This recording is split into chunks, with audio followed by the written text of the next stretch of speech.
Assalamualaikum warahmatullahi wabarakatuh.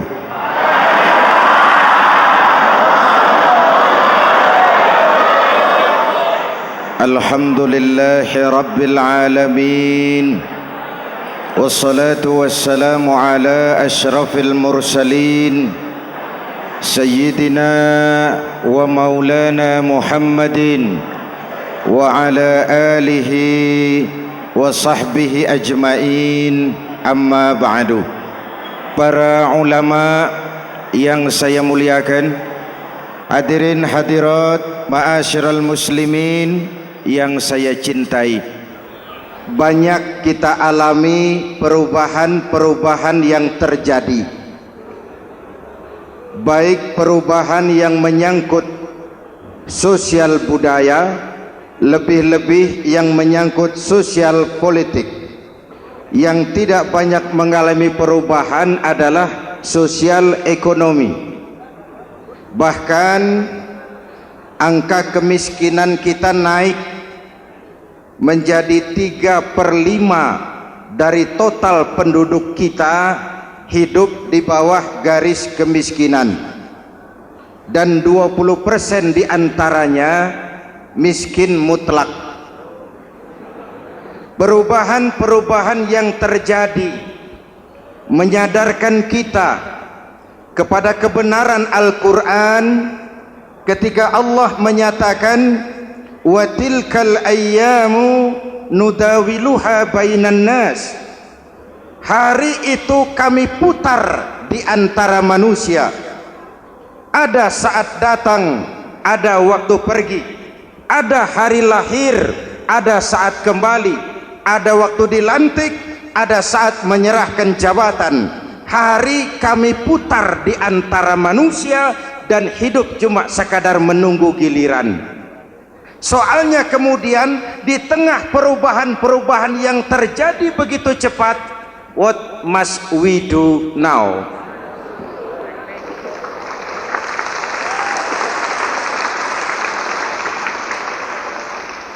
Saya juga nggak ngerti itu. Yang penting kan penampilan. Saudara-saudara kaum muslimin di seluruh tanah air, jadi pemimpin adalah pelayan bagi orang yang dipimpinnya. Oke lah, perbaikan ekonomi, pembukaan lapangan kerja baru kita serahkan kepada pemerintah, karena kita percaya mereka orang-orang terpilih belaka yang dipilih dengan kepercayaan akan mampu membawa rakyat keluar dari kesulitan. Amin. Tugas kita sekarang di zaman susah meluruskan akidah. Jangan sampai mbah dukun yang naik ke permukaan. Betul? Islam misinya yang pertama membebaskan manusia dari kemusyrikan. 13 tahun Rasul berjuang di Mekah, menanamkan akidah, meluruskan keyakinan, membentuk iman. 13 tahun membebaskan manusia dari belenggu kemusyrikan. 13 tahun menanamkan la ilaha illallah Muhammadur Rasul dengan seluruh konsekuensinya. Kalau saya yakin tidak ada Tuhan selain Allah, saya tidak akan minta tolong kecuali hanya kepada Allah. Saya tidak akan pernah takut kecuali hanya kepada Allah. Saya tidak akan menggantungkan hidup kecuali hanya kepada Allah. Saya tidak akan minta rizki kecuali hanya kepada Allah. Saya tidak akan melarikan persoalan kecuali hanya kepada Allah. Kalau konsekuen dengan keyakinan ini, mbah dukun nggak dapat tempat.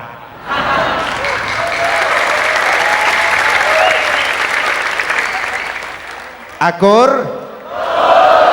Ayo lihat secara sederhana.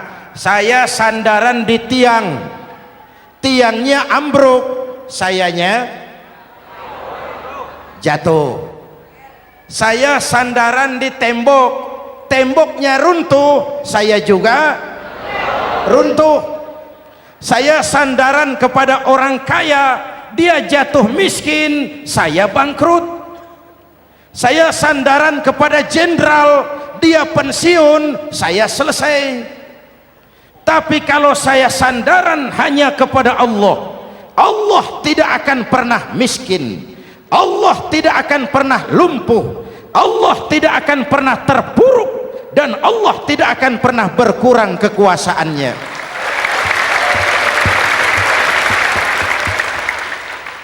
Maka umat Islam, sesulit apapun zaman yang kita hadapi, Allah juga tempat kita bersandar. Jelas? Selama ini kita iman dalam ucapan tapi sekuler dalam perbuatan. Di masjid ada Allah, di kantor Allah tidak ada, maka korupsi merajalela.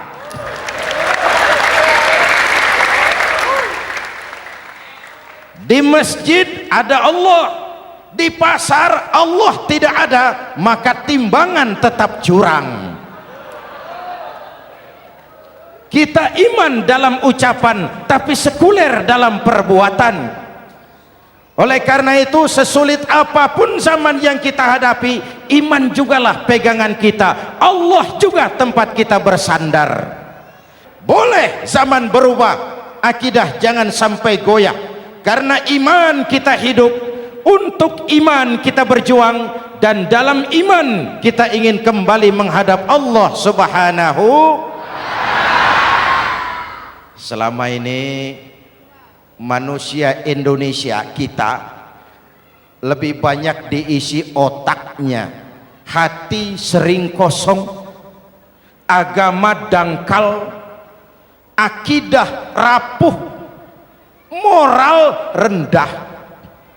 Memang kemudian muncul banyak orang-orang pintar, cuma sayang tidak benar.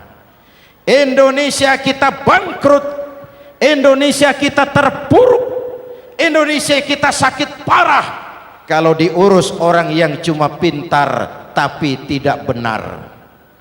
Kita perlu orang-orang pintar, tapi kita lebih perlu orang benar. Jelas? Kalau cuma pintar tapi tidak benar, itu yang sering saya sampaikan, nanti disuruh ngurus beras malah nimbun beras.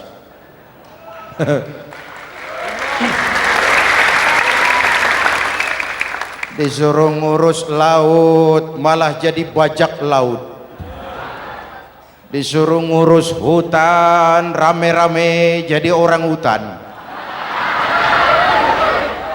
Jutaan hektar hutan Indonesia kita ini merupakan kekayaan sumber daya alam kita yang harus digunakan bagi sebesar-besar kemaslahatan rakyat. Yang disuruh ngurus hukum malah bikin hukum seperti pisau, tajam ke bawah, tumpul ke atas. Jangan heran lalu di masyarakat muncul street justice, pengadilan jalanan, sebagai refleksi dari ketidakpuasan melihat sikap hukum yang sangat berpihak. Kalau yang kecil salah, hukum cepat-cepat ditegakkan.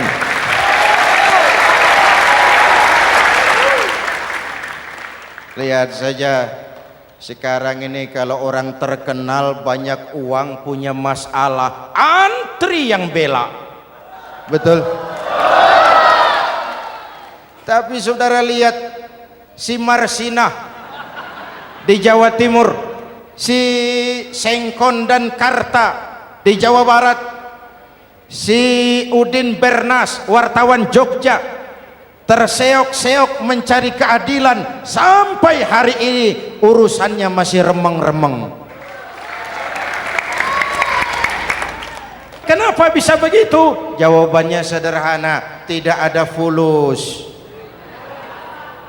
Ada fulus mulus, tidak ada fulus manfus. Betul? Jangan sampai para penegak hukum kita terjebak pada lagu baru, maju tak gentar membela yang bayar. Biar bertentangan dengan nurani, biar bertentangan dengan public opini, biar bertentangan dengan rasa keadilan. Siapa yang bayar itulah majikan, mau benar atau salah belain terus. Kalau seperti inilah hukum kita, mafioso keadilan akan tetap gentayangan. Hadirin yang saya hormati, 13 tahun beliau berjuang di Mekah meluruskan keyakinan, memantapkan akidah, meneguhkan iman. Dari situ segalanya dimulai dan ke situ segalanya akan menuju. Intan paling mahal, mutiara paling berharga, tidak lain adalah nilai-nilai keimanan. Kalau itu sudah tergadai, apalagi yang bisa kita banggakan dalam kehidupan ini? Kita merasa harta kita berharga, belum ada artinya ketimbang iman. Kedudukan kita punya nilai pun belum ada artinya ketimbang dengan nilai-nilai keimanan. Itu intan paling mahal, itu mutiara paling berharga. Harta baru ada manfaatnya kalau dilandasi dengan iman. Jabatan dan kedudukan baru terasa gunanya kalau dilandasi dengan keimanan. Kalau jabatan lepas dari iman, yang akan lahir Fir'aun baru. Jelas? Kalau harta terlepas dari iman, yang akan muncul adalah konglomerat korun. Kalau ilmu pengetahuan terlepas dari nilai dasar keimanan, maka yang akan muncul adalah ilmuwan pelacur yang menyalahkan yang benar, membenarkan yang salah untuk kepentingan pribadi. Dan kondisi seperti itu tidak akan membuat kita makin sehat. Oleh karena itu, pada kesempatan ini, pesan pertama saya, menghadapi zaman susah, tetap jaga akidah, tetap pelihara keyakinan.